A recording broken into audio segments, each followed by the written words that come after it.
Hello, San Francisco. TEDx. Oh my God, blinding light. Hi, everybody. How are you? Fine. Oh my gosh. Okay, so my name is Mel Robbins, and for the last 17 years, I have done nothing but help people get everything that they want. Within reason. My husband's here. And so I've done it in the courtroom, in the boardroom, in the bedroom, in people's living room, whatever room you want to be in. If I'm there, I will help you get whatever you want by any means necessary. For the last 3 years, I host a syndicated radio show. 5 days a week, I go live in 40 cities, and I talk to men and women across America who feel stuck. Do you know that a third of Americans feel dissatisfied with their lives right now? That is 100 million people. That's insane. And I've come face to face with it in this new show that I'm doing, which is also insane. It's called In-Laws. I move in with families across America. You guessed it, who are at war with their in-laws. We move them into the same house. I verbally assassinate everybody. We open up Pandora's box, and I get people to stop arguing about the donuts and who's hosting Thanksgiving dinner and talk about the real stuff. And that's what I want to talk to you about. I'm here for you. I'm going to tell you everything I know in less than 18 minutes about how to get what you want. So I want you to take a millisecond right now, and I want you to think about what you want. You. And I want you to be selfish. Screw Simon and the we thing. This is about me, right now. Sorry, Simon. What do you want? And here's the deal. I don't want it to sound good to other people. Being healthy will not get your ass on a treadmill. Losing your man boobs so you could hook up with somebody, now that's motivation. So I want to know, what do you want?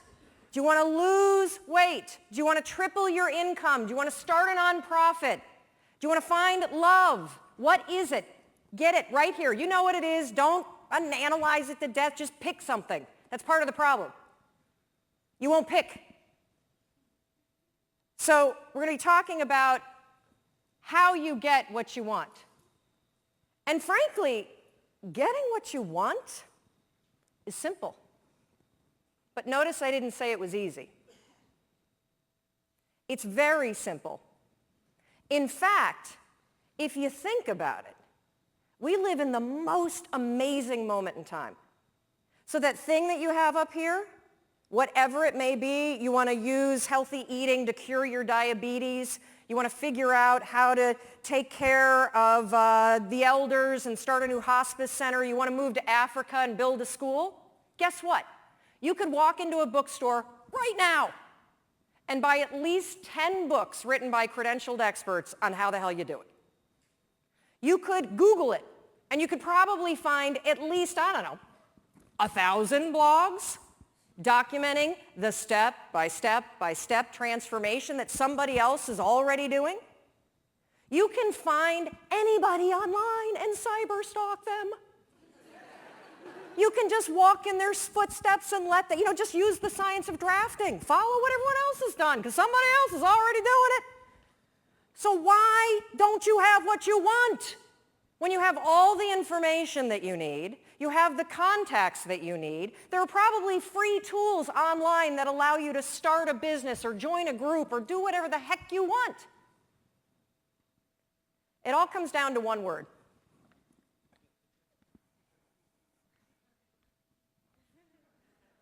Shut the front door. You know what I'm talking about? The F-bomb. It's everywhere. You hear it all the time, and I honestly don't understand what the appeal is of the word. I mean, you don't sound smart when you say it. And it's really not expressing how you really feel. It's sort of a cheap, shot to take. And of course, I'm talking about the word fine. How you doing? I'm fine. Oh, really? You are? Dragging around those extra 40 pounds? You're fine? Feeling like roommates with your spouse? And you're fine? You haven't had sex in 4 months? You're fine? Really? I don't think so. But see, here's the deal with saying that you're fine. It's actually genius. Because if you're fine, you don't have to do anything about it. But when you think about this word fine, it just makes me so angry. I mean, here we are at a conference about being alive, and you're going to describe the experience of being alive as fine? What a flimsy and feeble word. If you're crappy, say you're crappy. If you're amazing, say you're amazing. Tell the truth. And this not only goes for the social construct, oh, I don't want to burden you with the fact that I hate my life, or, hey, I'm amazing, but that would make you feel terrible. The bigger issue with fine is that you say it to yourself. That thing that you want, I guarantee you, you've convinced yourself that you're fine not having it. That's why you're not pushing yourself. It's the areas in your life where you've given up, where you've said, oh, I'm fine. My mom's never going to change, so I just can't have that conversation. I'm fine. We got to wait until the kids graduate before we get divorced, so we'll just sleep in separate bedrooms. I'm fine. I lost my job. I can barely pay my bills, but whatever. It's hard to get a job. And, one of the reasons why this word also just annoys me so much is scientists have calculated, oh yeah, I'm coming down. Scientists have calculated the odds of you being born. That's right. They've crunched the numbers. I see you up there. They have crunched the numbers on you. Yeah, no, you guys standing up, you want to sit down for this. They've crunched the numbers on you being born. And they took into account all of the wars and the natural disasters and the dinosaurs and everything else. And do you realize that the odds of you, yeah, right here, put your computer away, stand up for me, Doug. So the odds of Doug here, turn around, say hi to everybody. The odds, of Doug being born at the moment in time he was born to the parents you were born to with the DNA structure that you have, 1 in 400 trillion. Isn't that amazing? I'm so lucky. Yes. You're not fine, you're fantastic. You have life-changing ideas for a reason, and it's not to torture yourself. Thank you. Thank you, Doug. And Christine was right when she said all of you could be on stage, because all of you, we're all in this category. 1 in 400 trillion. All day long, you have ideas that could change your life, that could change the world, that could change the way that you feel. And what do you do with them? Nothing. Oh, hopefully I won't moon you. You didn't pay for that.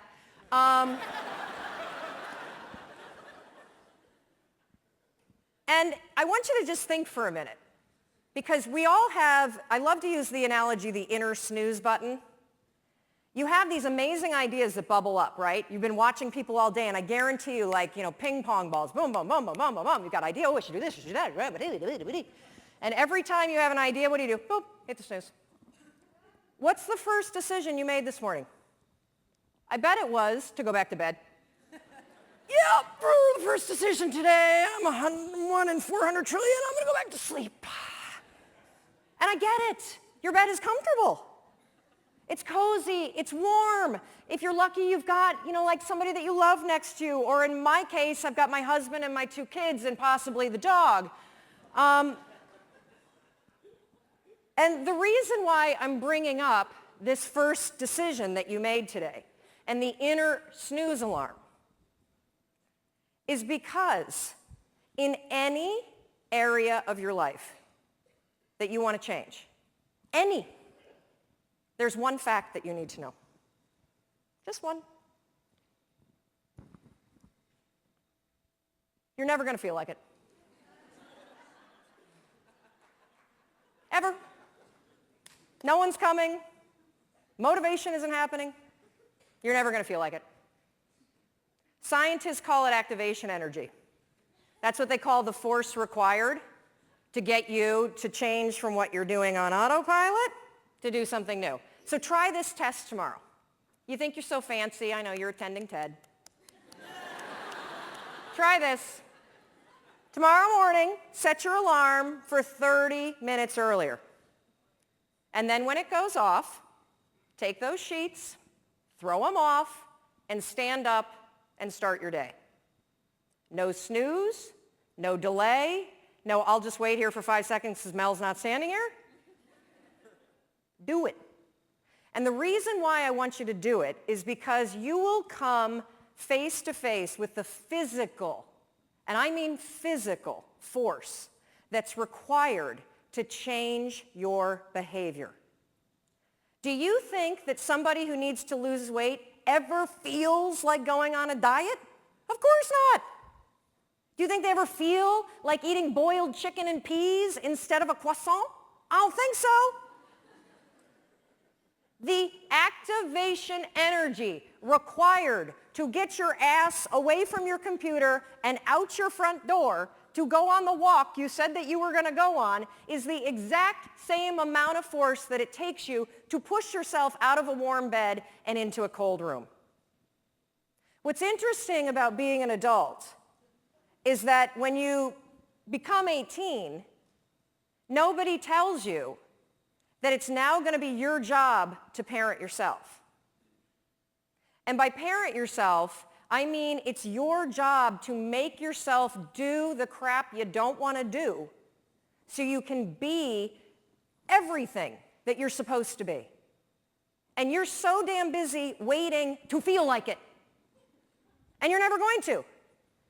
My son never feels like getting off his DS. That's my job. Get off the damn DS.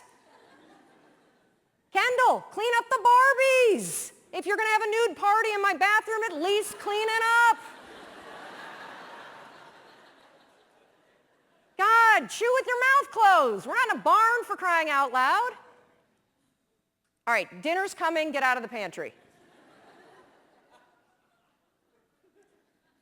As parents, and you were a kid, your parents make you do the things you don't feel like doing because you won't.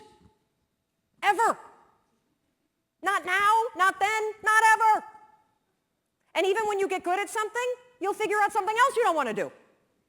And then you'll plateau out and you'll get bored and you're like, I hate this job, it's boring. But will you look for a new one? No, you'll just bitch about that one. It's very, very simple to get what you want, but it's not easy. You have to force yourself. And I mean force.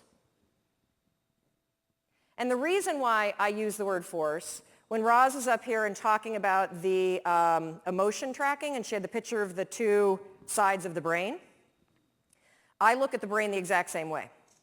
Only I describe one side of your brain as autopilot and the other side is emergency brake. That's the only two speeds you get. Autopilot, emergency brake. And guess which one your brain likes better? Autopilot. You've had the experience where you've driven to work, right? And you get there and you're like, oh my God, I don't remember driving here. You weren't drunk.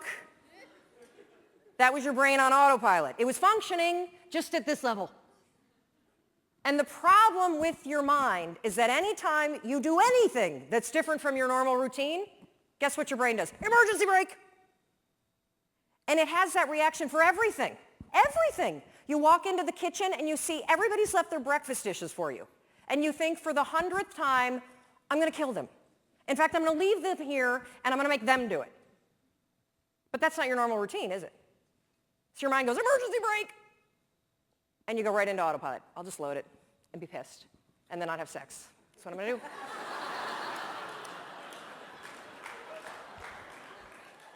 So when I say force, anything that's a break from your routine is going to require force.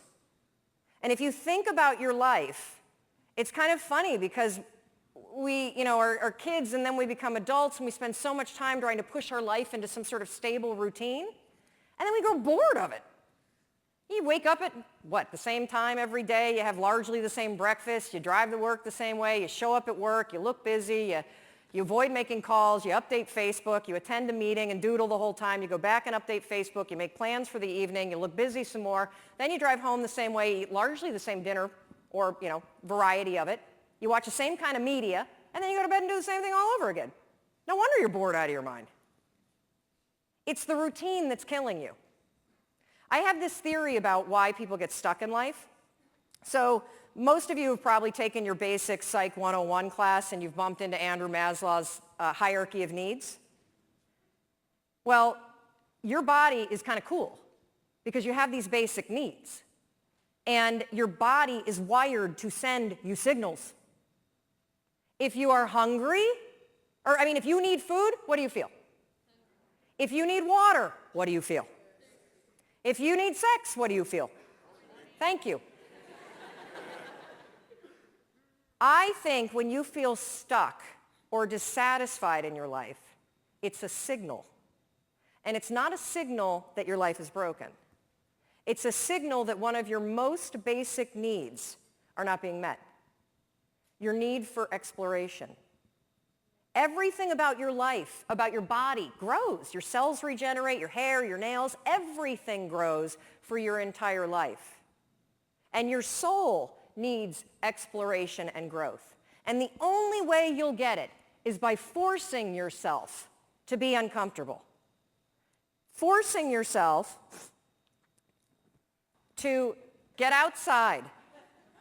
Out of your head, thank you. If you're in your head, you're behind enemy lines. That is not God talking. Okay? It's not. In fact, if I put a speaker on it and we broadcast what you say to yourself, we would institutionalize you. You would not hang out with people that talk to you the way you talk to yourself. So get out of your head. Your feelings are screwing you. I don't care how you feel. I care about what you want. And if you listen to how you feel, when it comes to what you want, you will not get it. Because you will never feel like it. And you need to get outside your comfort zone. It's not about taking risks, it's about getting outside your comfort zone. Those first 3 seconds when you push yourself out of bed, they blow. But once you're up, it's great. Those first 3 seconds when you're sitting here in a studio or a stadium like this and somebody says, get up and come dance, and you think, oh, I should do that. And then you're like, oh. That experience that you had where you had the impulse to do it, and then you didn't do the activation energy required to force yourself, your emergency brake got pulled. I'm sitting right here. I'm not going up with those crazy people. I don't like to dance. But what happened for me is I came up and I bumped into Rachel, and then we started talking, and next thing you know, she's tweeting. And we're friends. And boom, get outside. That's where the magic is. That's where the 1 in 400 trillion exists. So everything I do, wait, okay, this is the last part, sorry. So one more thing that you can use. I call it the 5-second rule. Your mind can process a facial expression in 33 milliseconds. It can move pretty damn quick. The other thing that it does very quickly is if you have one of those little impulses that are pulling you, if you don't marry it with an action within 5 seconds, you pull the emergency brake and kill the idea. Kill it. If you have the impulse to get up and come dance while the band is playing, if you don't stand up in 5 seconds, you're going to pull the emergency brake. If you have an impulse about you were inspired by somebody's speech today and you don't do something within 5 seconds, write a note, send yourself a text. Anything physical to marry it with the idea, you will pull the emergency brake and kill the idea. Your problem isn't ideas. Your problem is you don't act on them. You kill them. It's not my fault. It's not anybody's fault. You're doing it to yourself. Stop it. I'm counting on you. 1 in 400 trillion. You got stuff to do. And it's not going to happen in your head. So I want you to practice this today.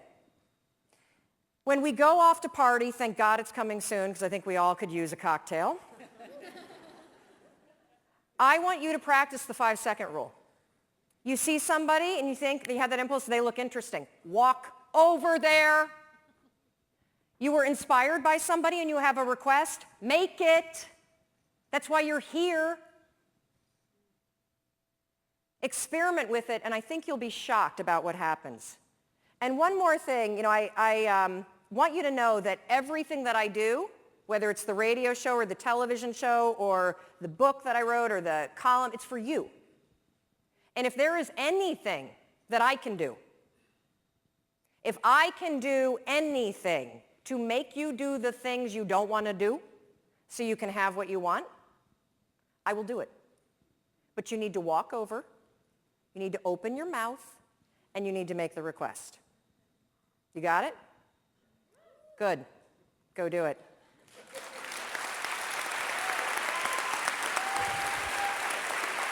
Thank you. Thank you. Yes, stand up. You have the impulse. Stand up. Thank you.